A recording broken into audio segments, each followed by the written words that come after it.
नमस्कार, आप देख रहे हैं जी राजस्थान। आपके साथ हूं मैं चंद्रश्री राजपूत।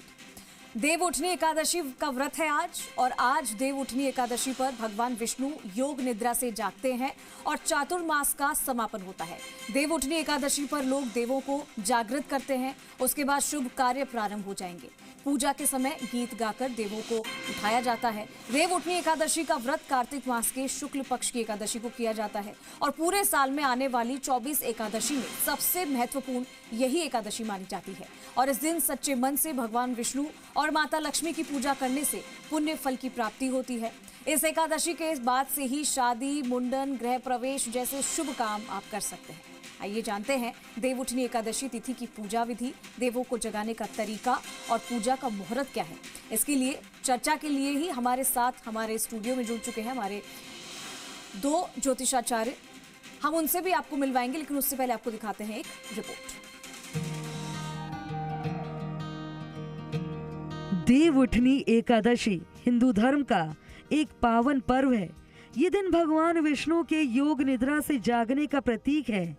4 महीने तक चलने वाले चातुर्मास के समापन के साथ ही अब प्रदेश भर में 1 और 2 नवंबर को विवाह और मांगलिक कार्यों की शुरुआत होने जा रही है।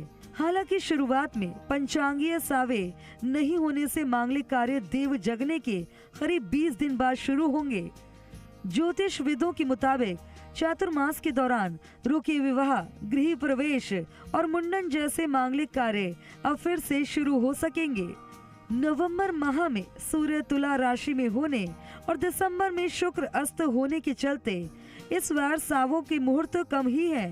देव उठनी एकादशी के दिन विष्णु जागरण के साथ धर्म, पुण्य और समृद्धि का नया चक्र प्रारंभ होता है। हिंदू पंचांग के अनुसार एकादशी 1 नवंबर को सुबह 9:12 से शुरू होकर 2 नवंबर को सुबह 7:32 तक रहेगी।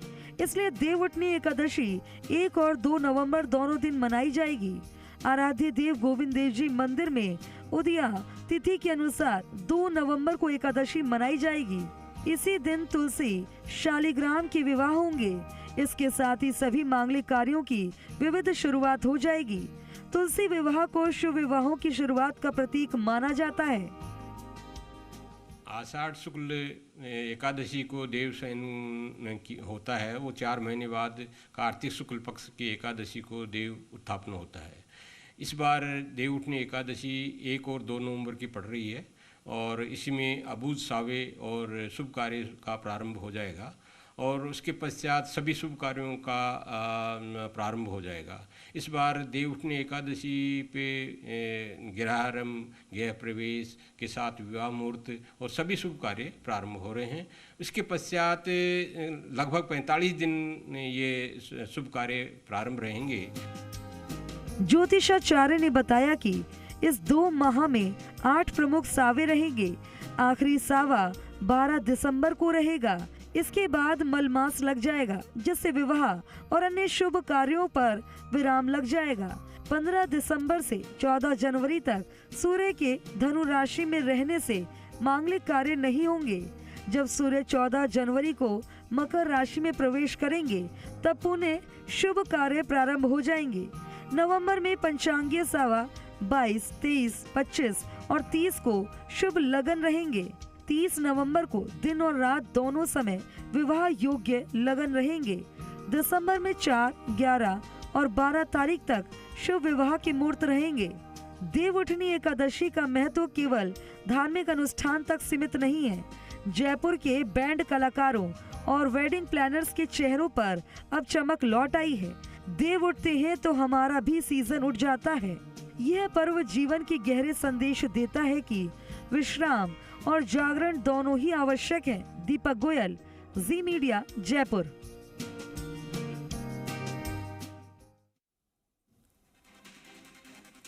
चलिए, देव उठनी एकादशी पर हमारे साथ हमारे खास मेहमान भी जुड़ चुके हैं और चर्चा हम शुरू करेंगे। हमारे साथ है डॉक्टर पारुल चौधरी, ज्योतिषाचार्य, और हमारे साथ जुड़ चुके हैं आचार्य राकेश चतुर्वेदी जी।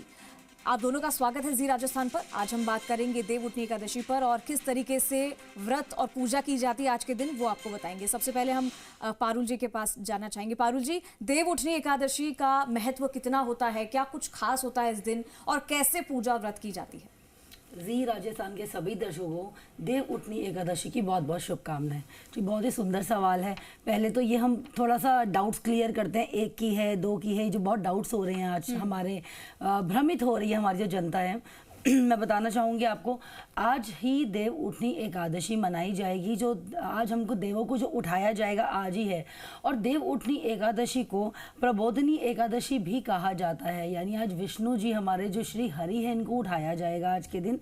और जो आज व्रत रखा जाएगा, जो व्रत रखना चाहते हैं वो आज के दिन यानी 1 नवंबर को ही रख सकते हैं। और जो मुहूर्त हमारा मिल रहा है सुबह 9:12 से लेके 2 नवंबर तक 7:31 का मुहूर्त मिल रहा है।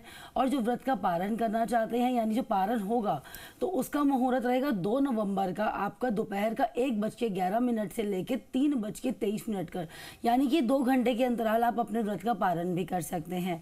तो आपको जितने यहाँ शुभ संयोग मिल रहे हैं ना वो 1 नवंबर को ही मिल रहे हैं। और जितने भी गृहस्थ जीवन के लोग होते हैं वह व्रत आज के दिन ही रख सकते हैं, 1 नवंबर के दिन। और जो वैष्णव संप्रदाय से जुड़े हुए लोग हैं यानी कम्युनिटी से भी हैं, दीक्षित हैं, या फिर जो साधु संत है या श्री हरि के भक्त हैं बहुत ज़्यादा, वो रखेंगे 2 नवंबर को व्रत रख सकते हैं। और जो हमारा तुलसी विवाह होगा वो हमारा होगा आज के दिन भी हो सकता है। वैसे आज के दिन से मांगलिक कार्य खुल गए हैं तो आप 1 नवंबर से लेके देव दिवाली तक कभी भी तुलसी विवाह कर सकते हैं। लेकिन आपको जैसे रविवार पड़ रहा है तो रविवार के दिन भी तुलसी विवाह कर सकते हैं। बस हम तुलसी दल तोड़ते नहीं हैं, लेकिन मांगलिक कार्य की शुरुआत हो चुकी है तो हम आज के दिन भी तुलसी का विवाह कर सकते हैं। अब यहाँ आज हम देखें तो बहुत बड़े बड़े योग भी बन रहे हैं। रवि योग बन रहा है, ध्रुव योग बन रहा है, हंस योग बन रहा है। तो इतने बड़े बड़े दुर्लभ जो योग बनते हैं ना, तो आज के दिन व्रत का महत्व और बढ़ जाता है। वो इसलिए बढ़ जाता है क्योंकि इतने बड़े बड़े योग हैं, मांगलिक कार्य भी हम कर पाएंगे। आज से हमारे मुंडन की, भूमि पूजन की, विवाह की, सबकी शुरुआत हो गई। हमारे देव और श्री हरि उठ चुके हैं। आज के दिन हमको लक्ष्मी पूजन भी दिवाली की तरह ही करना चाहिए, यानी शाम के समय जब हम तुलसी पूजन या तुलसी विवाह करते हैं उसका भी मुहूर्त होता है। तो उसको भी आप 1 नवंबर की शाम को यानी कि 5:43 से लेके 6:23 के अंतराल आप कर सकते हैं। ये तुलसी विवाह भी आपके लिए वो भी शुभ रहने वाला है। तो हम बड़े बड़े योग की अगर बात करें, जब ध्रुव योग की बात करते हैं वो गृह निर्माण का योग माना जाता है, शुभ योग और लंबी आयु का योग भी माना जाता है। तो जो लोग आज व्रत रख रहे हैं मोक्ष की प्राप्ति होती है, लंबी आयु प्राप्त होती है और साथ में घर में सुख समृद्धि भी रहती है।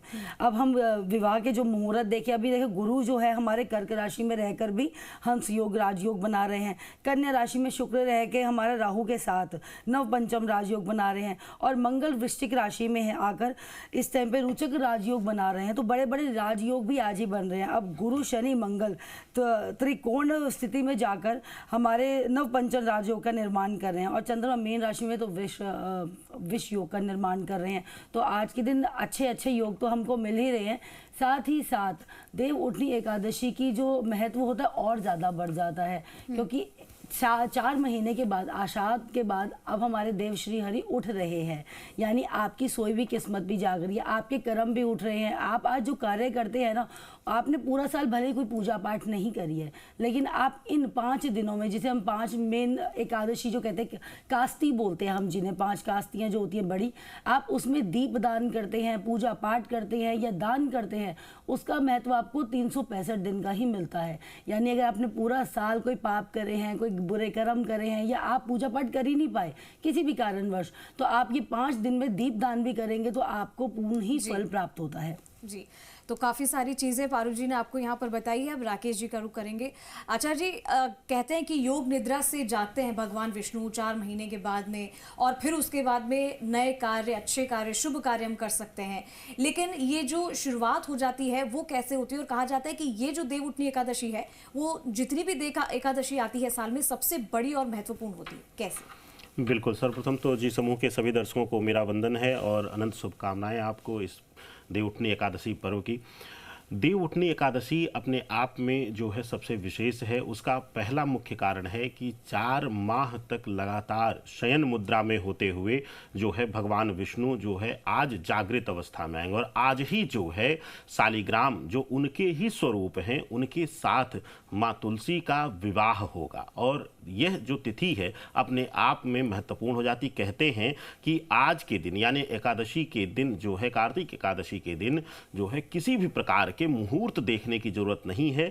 गोधूल बेला यानी प्रदोष काल से लेकर के रात्रि बेला में कभी भी आप बिना मुहूर्त देखे सामान्य जीवन में भी अपना भी विवाह कार्य आयोजन कर सकते हैं। इसीलिए आज देखेंगे आप सबसे ज़्यादा विवाह के कार्यक्रम 4 महीने बाद आज ही की तिथि में रहेंगे। दूसरी चीज, एकादशी जो है क्यों खास है? एकादशी अपने आप में विशेष है। एकादशी जब 4 माह के निद्रा में थे भगवान विष्णु, तो उन्हीं के जो है योग निद्रा की शक्ति से उत्पन्न हुई एकादशी। और जब दानवों ने उनके ऊपर क्षीर सागर में भी उनके ऊपर आघात पहुंचाने का प्रयास किया, तो उस समय जो है एकादशी देवी ने जो है रक्षा किया भगवान विष्णु का। और यहाँ पर भगवान विष्णु प्रसन्न होकर के उन्हें वरदान देते हैं, और आज ही के दिन जो है जागृत होकर उन्हें वरदान देते हैं। और वरदान में क्या मांगती है एकादशी कि हे प्रभु, जो भी आज के दिन यानी मेरे नाम दिवस के दिन जो भी व्रत और आपका स्मरण करे, आपका पूजन करे, वह हर पाप से, हर दोष से मुक्त हो जाए।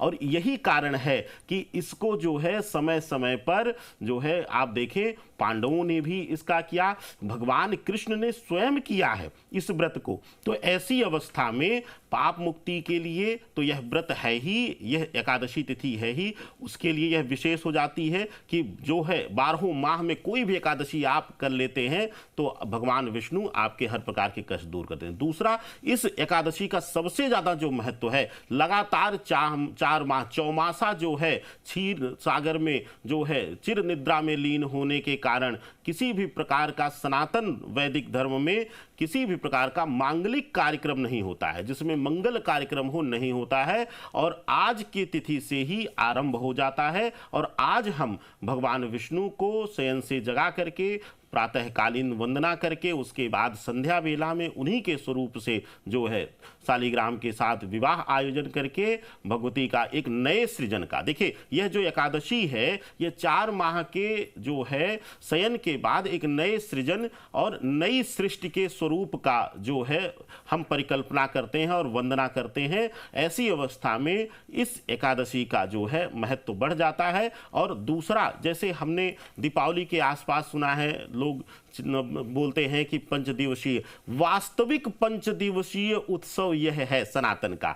आज एकादशी से आरंभ होकर के जो है देव दीपावली तक यानी कार्तिक पूर्णिमा जो सबसे पुनीत तिथि है, कार्तिक पूर्णिमा, वहां तक यह 5 दिवसीय उत्सव जो है देवों के लिए चलेगा। और सभी देव जब पूर्णिमा तिथि पर एकाग्र होकर के एक साथ होकर के धरा को दृष्टि देंगे तो उस दिन जो है सृजन के पूर्ण रूप को देख करके हम देव दीपावली मना करके इस 5 दिवसीय उत्सव को समाप्त करेंगे। तो एकादशी जो आज की तिथि है यह पाप मुक्ति की है, मोक्ष की है, नए जीवन सृजन की है, अपने जो है वैवाहिक जीवन को आरंभ करने की है, अपने मानव योनि में जो है वंश वृद्धि के जीवन को सृजन करने की है। तो इसका महत्व अत्यंत बढ़ जाता है। जी, तो ये काफ़ी महत्वपूर्ण देवउठनी एकादशी है और इस दिन आपको पूजा पाठ कैसे करना है इसके बारे में बताएंगे, उपाय भी क्या करना है ये भी बताएंगे। लेकिन उससे पहले जानेंगे कि पारुल जी, शादी विवाह जो शुभ काम होते हैं वो इस दिन से शुरू हो जाते हैं। इस दिन के बाद से विवाह को लेकर कुछ अड़चने अगर आती है तो उसके लिए भी उपाय हमारे दर्शक जानना चाहेंगे। तुलसी विवाह का भी माना जाता है कि काफ़ी महत्व होता है इन दिनों में। देखिए, तुलसी विवाह का तो बहुत ज़्यादा महत्व है क्योंकि तुलसी से ही शालिग्राम जी का विवाह होता है आज के दिन में। और जिनका भी विवाह नहीं हो रहा या दाम्पत्य जीवन में सुख की प्राप्ति नहीं हो रही या विवाह में देरी हो रही है या आज कोई भी लव मैरिज या फिर अपनी मर्जी से शादी करना चाहते हैं और उनको बहुत समय से देरी हो रही है या डिले हो रहे हैं तो आज के दिन वो भी कर सकते हैं विवाह। लेकिन अगर जिनकी पुत्री नहीं है या कहते हैं कन्यादान सबसे बड़ा दान माना जाता है हमारे हिंदू शास्त्रों में, तो जिनकी पुत्री नहीं है तो वह तुलसी जी का विवाह करा सकते हैं।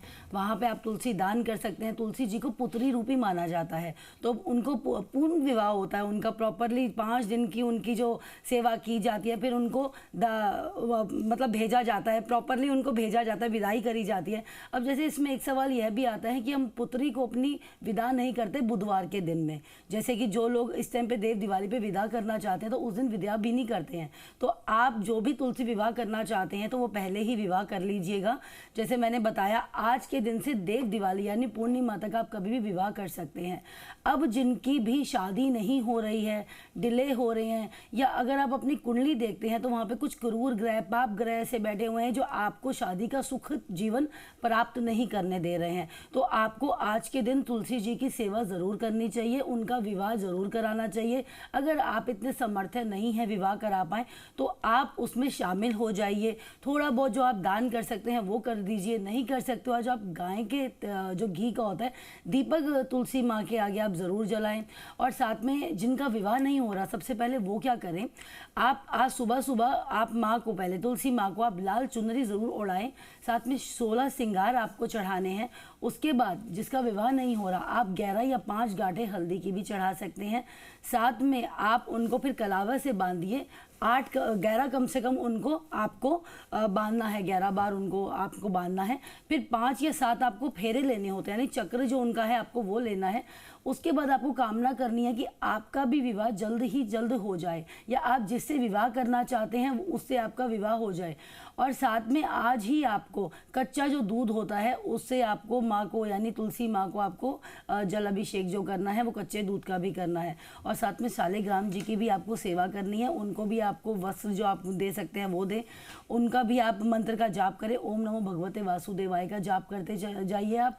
और जिनका भी दाम्पत्य जीवन सुखद नहीं चल रहा तो आज उन पति पत्नी यानी दोनों को ही एक साथ ही फेरे लेने चाहिए तुलसी माँ के, और ज़रूर शामिल होना चाहिए आज की पूजा पाठ में। और साथ में जो भी विवाह करवा रहा है आप उसमें शामिल ज़रूर हो जाइए, उनका आशीर्वाद प्राप्त कीजिए। आज दीप का दान ज़रूर करना है आपको, आज से लेके दीप दिवाली तक आपको दीप दान ज़रूर करना होता है। 5 से लेके आप शुरू हो जाइए, 21, 11, 51 आप जितने कर सकें। लेकिन अगर आप पूरे साल का करना चाहते हैं तो 365 आप दीप दान भी कर सकते हैं, तो उसका भी अलग ही महत्व आपको मिलेगा और उसकी भी आपको मंगल कामनाएँ मिलती हैं। तो आप जितना दिल से, आज ना भाव के भी मैं बोलूँगी बहुत ज़्यादा महत्वपूर्ण होता है, जैसे आपका भाव होगा वैसे ही आपको फल मिलते हैं। तो आप जैसे किसी का संतान नहीं हो रही है, संतान सुख के लिए भी आज आप पूजा कर सकते हैं, विवाह के लिए भी कर सकते हैं। और जैसे अभी हमारे जो बृहस्पति हैं कर्क राशि में उच्च के होके बैठे हुए हैं, तो देखिए विवाह तो होंगे ही होंगे। तो आप आज के दिन ही ये उपाय करिए, साल में एक ही दिन ये आता है जब आप उपाय कीजिए, और आपके अगर सातवां भाव पीड़ित है तो ज़रूर खुलेगा और आपकी शादी इसी साल हो जाएगी। आप करके ज़रूर देखिएगा। और आपकी शादी में जितनी भी प्रॉब्लम्स चल रही हैं, साथ में अपने घर में आज के दिन पूजा ज़रूर करनी है। यानी आप बहुत बड़े तबके पे पूजा नहीं कर सकते हैं तो आप बस तुलसी माँ के आगे दीप जलाइए, आप वहाँ पे उनकी तुलसी चालीसा का पाठ कीजिए, और साथ में आप विष्णु सहस्त्र नाम का पाठ कीजिए। वहाँ पे आप अपनी मनोकामनाएं बोलिए, आपकी इच्छा जरूर पूर्ण होगी। जी, तो ये सारे उपाय हैं जो पारुल जी ने आपको बताएं, ये आपको करने हैं। साथ ही साथ राकेश जी ये भी जानना चाहेंगे कि जैसा हम बात कर रहे हैं कि 1 को है एकादशी की, 2 को है, इसमें कन्फ्यूजन भी था जो कि पारुल जी ने क्लियर किया इस चीज़ को। लेकिन अब इस एकादशी में कई सारे उपाय भी लोग करते हैं, वो कौन से उपाय हैं जो आज के दिन से उन्हें करने चाहिए जिससे उनके घर में सुख शांति हो और उन्हें फ़ायदा हो? देखिए, देव उठनी एकादशी अपने आप में सबसे पुनीत मानी जाती है, और कार्तिक माह जो है पूर्ण रूप से जो है शक्ति को समर्पित है। और यह जो माह आरंभ हो जाता है यह भगवान विष्णु के प्रभाव में रहता है पूरी तरीके से। निद्रा में होते हुए भी यह पूर्ण रूप से माँ लक्ष्मी के अधीनस्थ है और साथ ही साथ भगवान विष्णु के अधीनस्थ है। और देव उठनी एकादशी से यह पूर्ण रूप से अब धरा जो है प्रभावी हो जाएगी भगवान विष्णु और लक्ष्मी के सामूहिक रूप से। तो ऐसी अवस्था में अगर जो है विशेष रूप से ऋण का भाव बढ़ रहा है तो आप जो है आज शालिग्राम को जो है शालिग्राम को स्थापित करके और वहाँ पर शहद से अभिषेक करें उनका। इसके साथ ही आज जो भी पूजन करेंगे आप, जो भी चीज़ें अर्पण करेंगे प्रसाद में, भोग में, उसमें तुलसी दल जरूर उनको अर्पण करिएगा। और विशेष रूप से जैसा कि आदरणीय पारुल जी ने बताया कि वैवाहिक जीवन में रुकावट आ रही हो, समस्याएं हों, उसके लिए आज आप जो है बड़ा भव्य आयोजन ना कर सकें तो घर में तो माँ तुलसी हैं ही, उन पे चुनरी चढ़ा करके और वहाँ जो है एक दीपक प्रज्वलित करके एक पत्थर रूपी जो है शालिग्राम को स्थापित करके आप विवाह परंपरा का निर्वाहन करिए।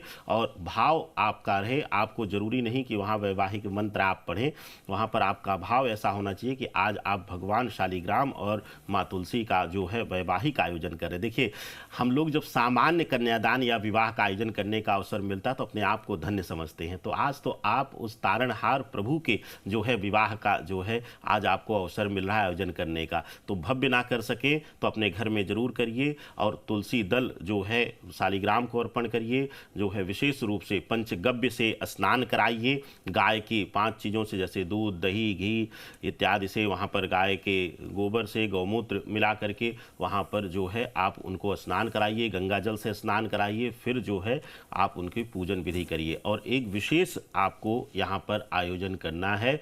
आज अगर शालिग्राम जिनके घरों में है, जो स्थापित करते हैं, जो पूजन करते हैं, शालिग्राम देवता को रखते हैं अपने घरों में, वह अगर घर में किसी भी प्रकार का वास्तु दोष है, समस्याएं हैं, घर में नकारात्मक ऊर्जा है, तो शालिग्राम को स्नान करा करके और वह जल जो है चारों तरफ छिड़काव करिए घर के। बस जो है गंदे स्थानों को छोड़ दीजिएगा, टॉयलेट इत्यादि को। और आप अगर आज यह क्रिया करते हैं तो किसी भी प्रकार की नकारात्मक ऊर्जा घर पे होगी, व्यापार स्थल पर होगी, वही जल ले जाकर के अपने दुकान, व्यापार, ऑफिस, कार्यालय में छिड़काव करिए तो आपके लिए शुभतापूर्ण होगा। और एक विशेष चीज, अगर कोई जो है बार बार रोग से परेशान हो रहा है, उसको निरोगी काया चाहिए, तो आज गंगा जल में तुलसी जो है रब करके, रगड़ करके तुलसी का पत्ता जो है और नाभि पर उसके रस का लेपन करे, तो यह जो क्रिया है आपको आपके जीवन में अद्भुत लाभ देगी। दवा से और डॉक्टरों से छुटकारा जरूर मिल जाएगा आपको।